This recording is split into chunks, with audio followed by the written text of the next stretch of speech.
Mixture করে দিলাম mister মিত্র। দারুণ দারুণ দারুণ। এই নাচটাই আমি পরের ফিল্মে অ্যাড করে দেব। আরে পোশাকের ব্যাপারটা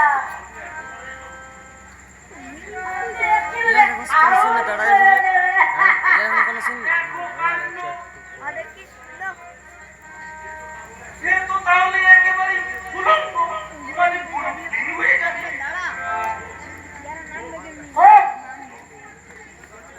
এই উলঙ্গ পোশাকের মধ্যে যৌবনকে ঢেকে রাখা যে বিখাই চেষ্টা করো, এর যে উলঙ্গ দেহে রাখাই ভালো। এই গীত এদেশের বিকৃত কামনা দর্শক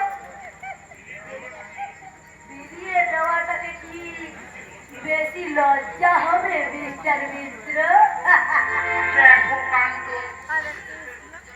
এই দেশের অধিকাংশ বিকৃত দর্শকই আজকাল সিনেমা দেখতে আসে না, আসে মেয়েদের উলঙ্গ শরীরটা দেখতে।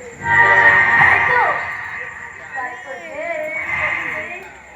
অর্ধ উলঙ্গর প্রকট বেরিয়ে আসে সেই ছবিতে শুধু সিটি আর হাততালি দিয়ে হিটটাকে একেবারে সুপার হিট বানিয়ে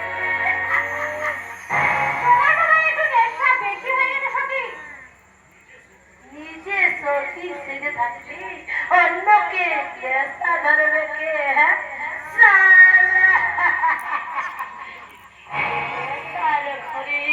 সতীটাকে ঘুম পাড়িয়ে রেখেছি, তাই তো চলো অভিমানে অতীত চলো আমার হাত ছাড়ি দিয়ে ডাকে, পারে না রে পারে না, সেটা আমি আর উপেক্ষা করতে পারি না রে, চাই না, পারি না।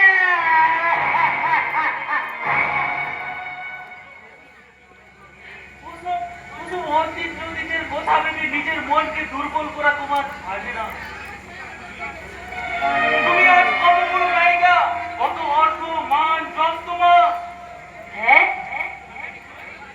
হয়েছে তো, আজ আমার কাছে অনেক অর্থ, অনেক সম্মান, কিন্তু বলতে পারো মিস্টার মিত্র, এই অর্থ আর সম্মান নিজের দেওয়াটাকে বিক্রি করতে আমি যে আমার দাদার কাছে হাত ভর্তি টাকা দিয়ে গেছিলাম, আমার দাদা নেয়নি, তাহলে অর্থ আর সম্মান রেখে আবার কি হবে?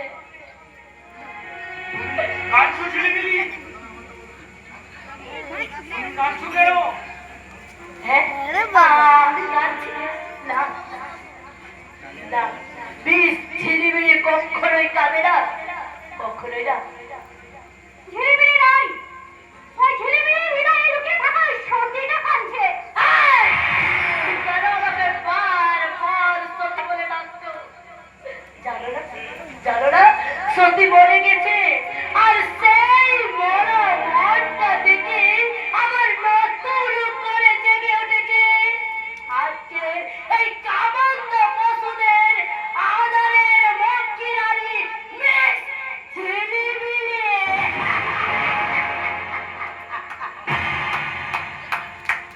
ওয়াও, দারুণ ডায়লগ। তোমার এই ডায়লগ শুনে আমার মাথায় একটা দারুণ আইডিয়া এসেছে। ভাবছি তোমার লাইভ স্টোরি নিয়ে একটা ফিল্ম বানাবো।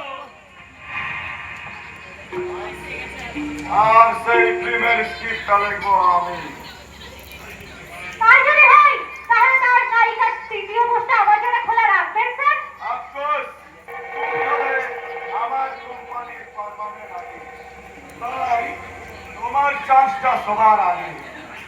তাই নাকি? তাহলে থ্যাংক ইউ। আর বেশি কথা বলবো না, মেনি থ্যাঙ্কস। আমিও চলি স্যার। আমিও চলি স্যার, কারণ ঝিলিমিলির চোখের জল দেখলে আমারও চোখে জল চলে আসতে পারে। কারো চোখের জল আমার